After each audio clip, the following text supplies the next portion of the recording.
Okay, this is Sunday, May the 23rd, 2021. I'm just going to take the Thunderbird to Kindersley and leave it at my daughter's place for tomorrow so I don't get it all muddy there.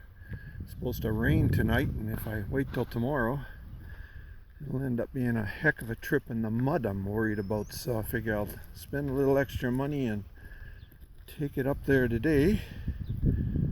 So this is the last time it'll be in our yard. So these other cars are going to be kind of lonely though. So